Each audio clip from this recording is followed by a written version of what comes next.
Afternoon, guys. Everyone should be pretty happy. We've had the Crows win, the Port win, and the Aussies win. Good trifecta the weekend. Umpiring wise, not too much to discuss this afternoon, other than the coaching video. We'll acknowledge some milestones. So well done for this week. We've got a few 50 gamers. Jason Beaumont, Cameron McLeod, Michael Tripodi in the field, Brett Heritage and Edward Milsom on the boundary, and doing his 100th game is Kingsley Smith in the field. So well done to you guys. Yeah, for those of you that are used to umpiring women's footy, this week there's buys in Division 2, 4, 5 and 6. So we don't have too many women's games this week. We do have quite a few unavailable overall, which means I'll be looking to double up guys from B into C grade and B into A grade. So most of you that like getting 2 games will get it this week, but it's not many of you will get a women's game. All right. Anything from the weekend that anyone wants to bring up or discuss before we start the video?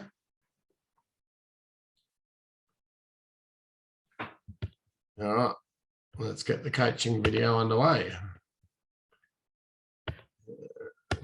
Bear with me.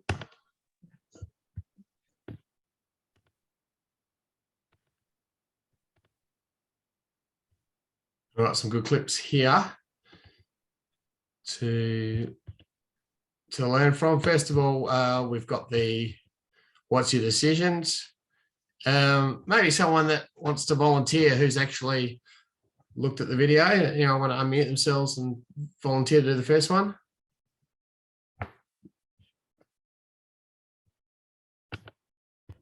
Yeah, I'll go ahead. Good on you. Who's that? Sean. Good on you, mate. Yep. You've had a chance to have a look? Yep. Excellent. All right. First one. Tell me what you'd pay and maybe have a guess at why I put it on there.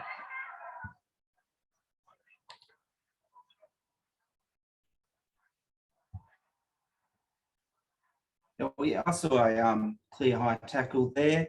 I thought it was pretty obvious. I'm guessing you put it in because possibly a duck or a drop, but I didn't think in our league I would call that, so I'd call that high.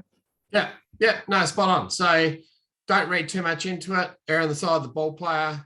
Good high tackle, free kick. Yes, you could say possibly the player dropped his body, but it's more likely he slipped.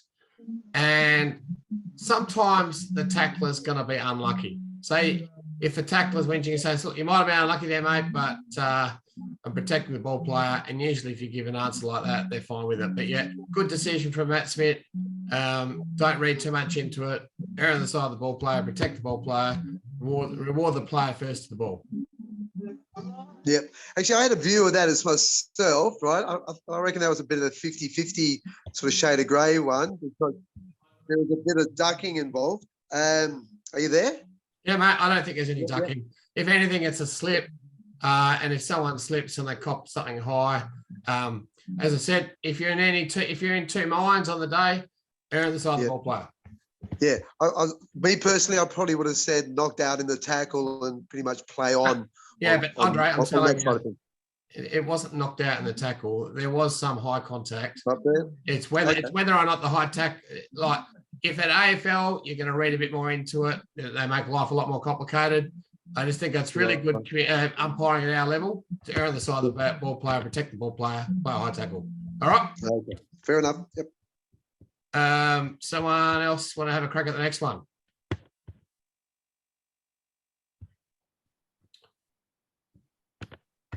Matt Harris. Yeah, mate. Have you had a chance to have a look? Yeah, I had a quick squeeze before. Excellent. I'll be interested to see if you can pick up on what I'm aiming to get someone to do here in the next one.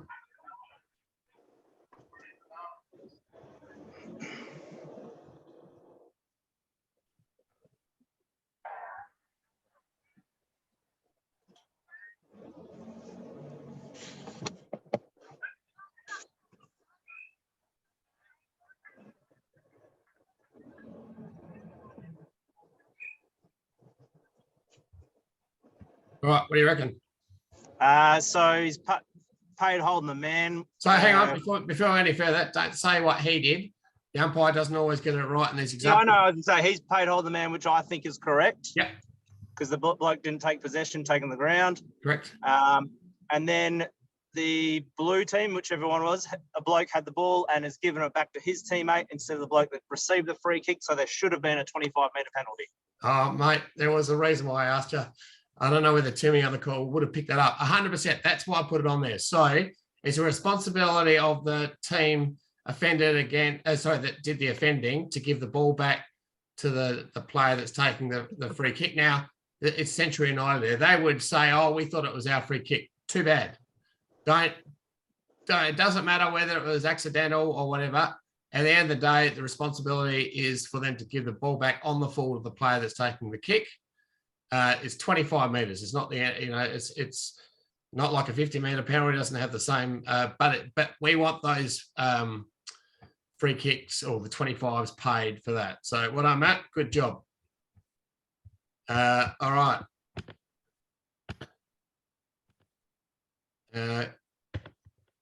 Rob Midland, you want to have a crack? The next one. Yep, no worries.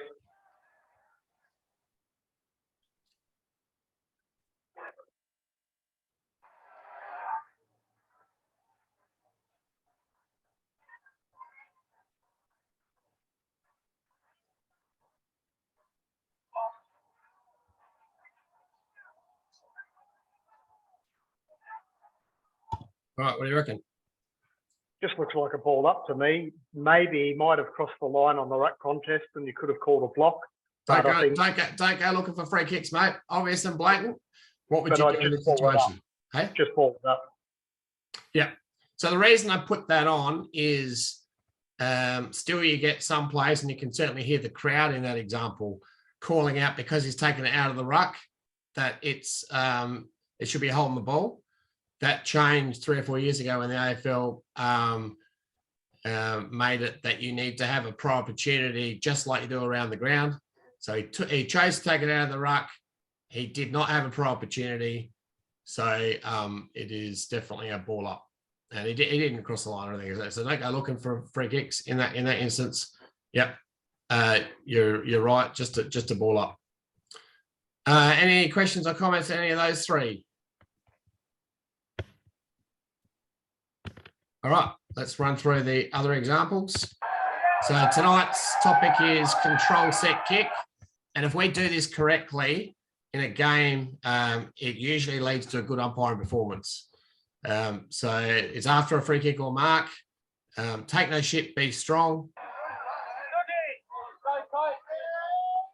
So in this case here, the mark has been set.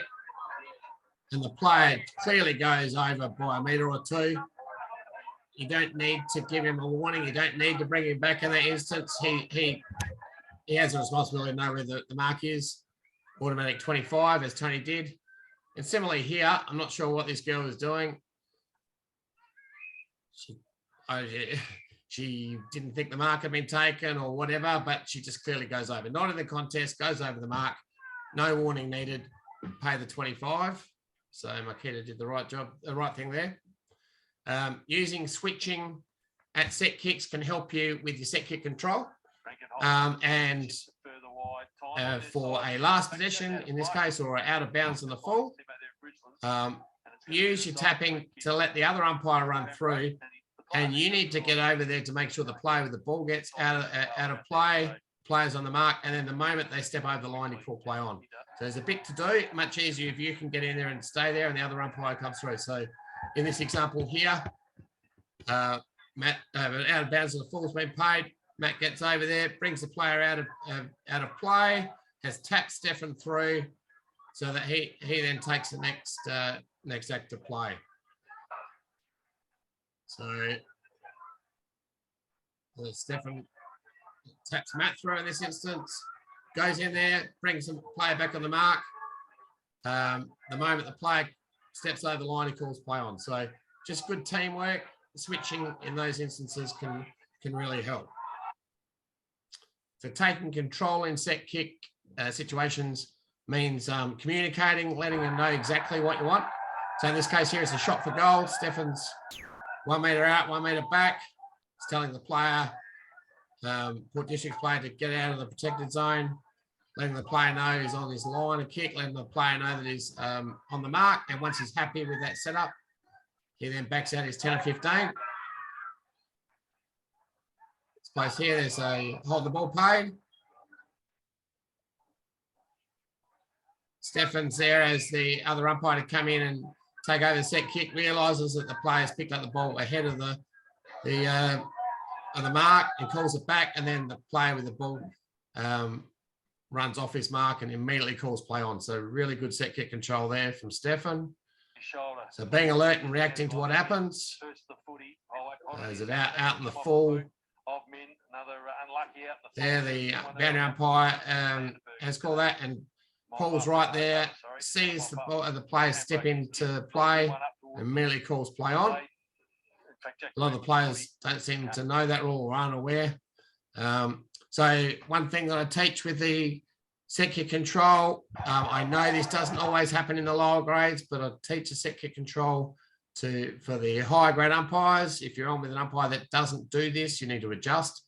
But at the end of the day, the idea with this instruction is within 50, you want the umpire that's paid the marker or free kick to be responsible for setting the set kick up, and the other umpire to be looking down at the goal square and off the ball.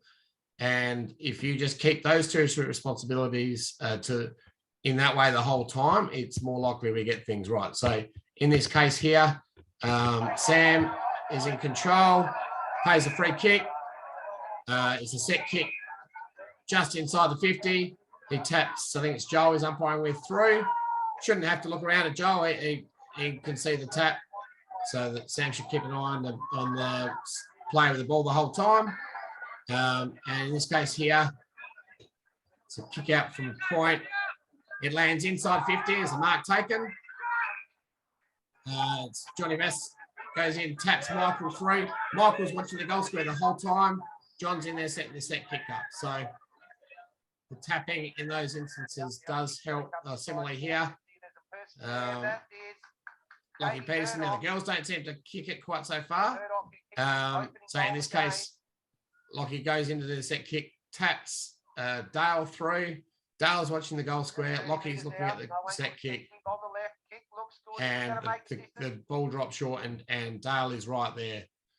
Now that there's a misspelling of that. If your presence is required, tap the other umpire through. So if it's around the ground and there's a bit of push and shove, you need to get in there to have a presence. That's where you can tap the other umpire through.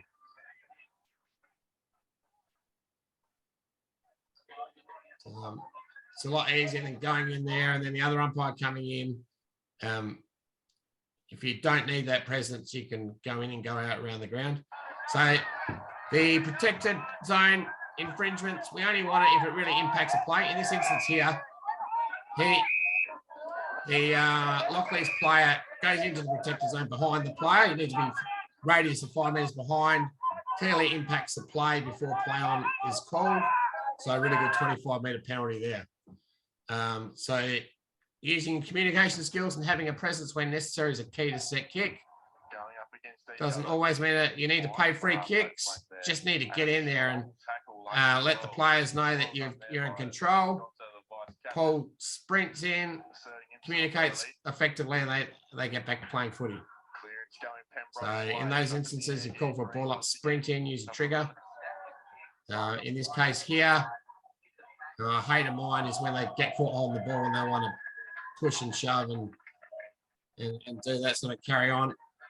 Rob's there to have a presence, communicate, stop the carry on, and it doesn't escalate. So if you see a situation like that unfold, sprinting in using your trigger points is key.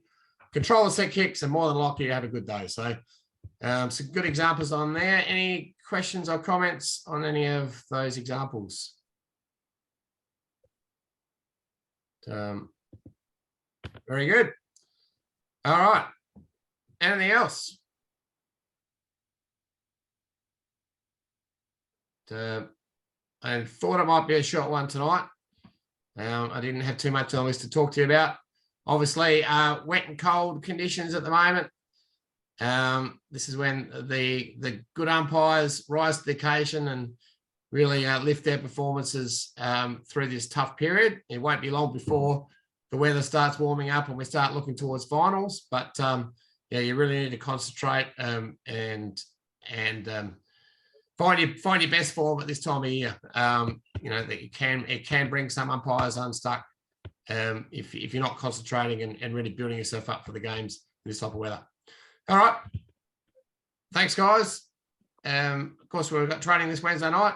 Look forward to seeing you there. Dawson's goal was better. So, say again, mate. Dawson's goal was better against Port Adelaide. Oh. You have to give credit to Houston. That was a damn good kick. That was with a amazing wet ball as well. Yeah. Yeah. No, I think Malcolm Blight gets number one from his kick for North Melbourne, but geez, Houston, I don't know whether there'd be too many better than that. All right, got it, guys. Play the power.